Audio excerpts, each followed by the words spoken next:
নির্বাচনে দায়িত্বপ্রাপ্ত ব্যক্তিবর্গের উদ্দেশ্যে কঠিন বার্তা দিলেন ডিসি ও এসপি মহোদয়।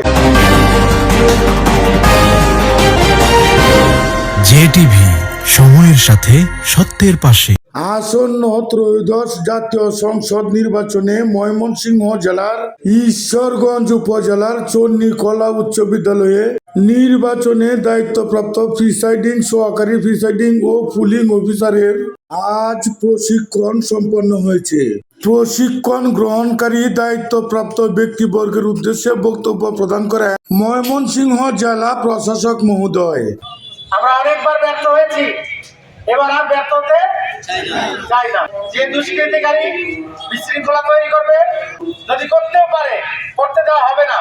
অ্যাপস আছে, 5 সেকেন্ডের বেশি সময় লাগবে না এই খবর একবার সরকারের কাছে দিতে। 5 সেকেন্ডের বেশি সময় লাগবে না। আনসার রাইট স্টোর করবে, পুলিশ থাকবে, যে কোনো সময় যদি ঘটনা ঘটে 5 সেকেন্ডের সময় লাগবে না। আমরা অনেকবার ব্যর্থ হয়েছি, এবার আর ব্যর্থ হতে চাই না। সবাই অঙ্গীকার করছি তো? যারা যারা ব্যর্থ হতে চান, দয়া করে আপনারা আগে নামটা কাটাই নেন। আমরা যদি দেখতে পাই যে আপনারা পেশাদারিত্বের সাথে বেইমানি করছেন, তাহলে আমরা আপনাদের সবচেয়ে বড় দুর্ভোগের কারণ হয়ে যাব। সমস্ত সকল সাসপেনশন লেটার সবকিছুর টেমপ্লেট করা আছে। বক্তব্য প্রদান করেন পুলিশ সুপার মহোদয়।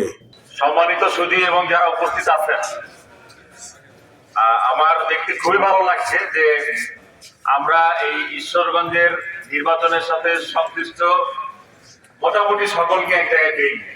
আপনারা সেই সকাল থেকে প্রশিক্ষণ দিচ্ছেন, অনেকে ক্লান্ত হয়ে পড়ছেন, অনেকে পরিশ্রম।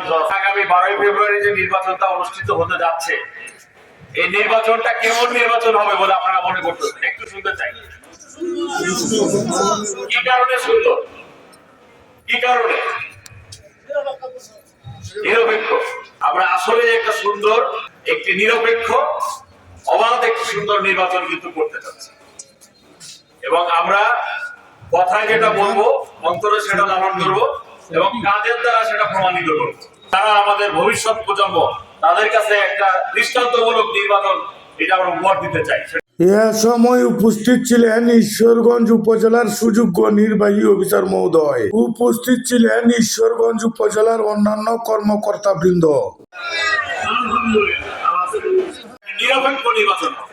আমরা এখানে বিভিন্ন বয়সের লোকজন আছে, সম্মানিত মুরব্বিয়ান আছেন, তাই না? জাতির ভবিষ্যৎ প্রজন্মের কাছে আমরা কি রেখে যাব?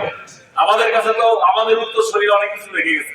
এই যে বাংলা ভাষায় কথা বলতেছি, 52 ভাষা আন্দোলন, 71-এ 30 লক্ষ লোক শহীদ দিচ্ছে। কি জন্য? এই দেশের স্বাধীনতার জন্য, তাই না? তো সুতরাং আমরা যারা আমাদের ভবিষ্যৎ প্রজন্ম, তাদের কাছে একটা দৃষ্টান্তমূলক নির্বাচন এটা আমরা উপহার দিতে চাই।